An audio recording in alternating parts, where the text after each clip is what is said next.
ಲಿಂಗಸೂಗೂರು ತಾಲೂಕಿನ ಚಿತ್ತಾಪುರ, ಈಚನಾಳ್, ಗೋರೆಬಾಳ್ ಸೇರಿದಂತೆ ಹಲವು ಗ್ರಾಮ ಪಂಚಾಯಿತಿಗಳಲ್ಲಿ ಗೃಹಲಕ್ಷ್ಮಿ ಯೋಜನೆಯ ಶಿಬಿರ ಪ್ರಾರಂಭಿಸಲು ಅಧಿಕಾರಿಗಳು ನಿರ್ಲಕ್ಷ್ಯ ತೋರಿದ್ದು, ಈ ಕಾರಣದಿಂದ ಮಹಿಳೆಯರು ತಮ್ಮ ಸಮಸ್ಯೆಗಳನ್ನು ಪರಿಹರಿಸಲು ಹೆಣಗಾಡುವಂತಾಗಿದೆ.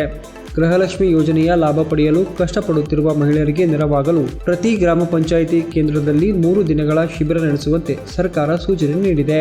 ಆದರೆ ಕೆಲ ಗ್ರಾಮ ಪಂಚಾಯಿತಿಯ ಅಧಿಕಾರಿಗಳು ಸರ್ಕಾರದ ಆದೇಶಕ್ಕೆ ಬೆಲೆ ನೀಡದೆ ಶಿಬಿರವನ್ನು ಆಯೋಜಿಸದೇ ಇರುವುದರಿಂದ ಮಹಿಳೆಯರು ತೊಂದರೆಗೆ ಒಳಗಾಗುತ್ತಿದ್ದಾರೆ.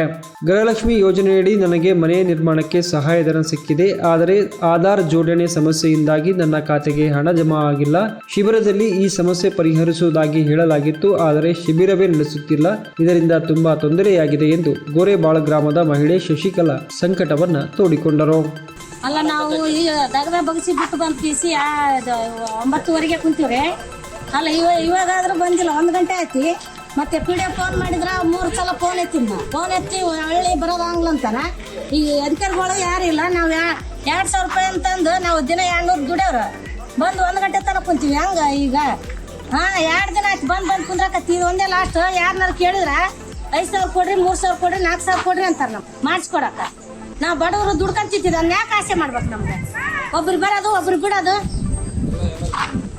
ಎಲ್ಲರಿಗೂ ಬಂದ್ ಮಾಡ್ಬೇಕು. ಇಲ್ಲಾಂದ್ರೆ ಯಾರಿಗೆ ಹಾಕ್ಬಾರ್ದು. ಅದು ಪಂಚಾಯತಿಗೆ ಯಾರು ಇಲ್ರಿ. ಇವತ್ತಿಗೆ ಮೀಟಿಂಗಿಗೆ ಬಂದೀವಿ ನಾವು, ಒಂದು 100 ಜನ ಬಂದು ಕೂತೀವಿ ಹೆಣ್ಮಕ್ಳು. ಸರ್ಕಾರದ ಆದೇಶವನ್ನ ಗ್ರಾಮ ಪಂಚಾಯತ್ ಅಧಿಕಾರಿಗಳು ಸರಿಯಾಗಿ ಪಾಲಿಸಿ ಶಿಬಿರವನ್ನ ಆಯೋಜಿಸುವ ಮೂಲಕ ಮಹಿಳೆಯರ ಸಮಸ್ಯೆಗಳಿಗೆ ಸೂಕ್ತ ಪರಿಹಾರ ಒದಗಿಸಿಕೊಡಬೇಕು ಎಂದು ಮಹಿಳಾ ಸಂಘಟನೆಗಳ ಮುಖಂಡರು ಒತ್ತಾಯಿಸಿದ್ದಾರೆ.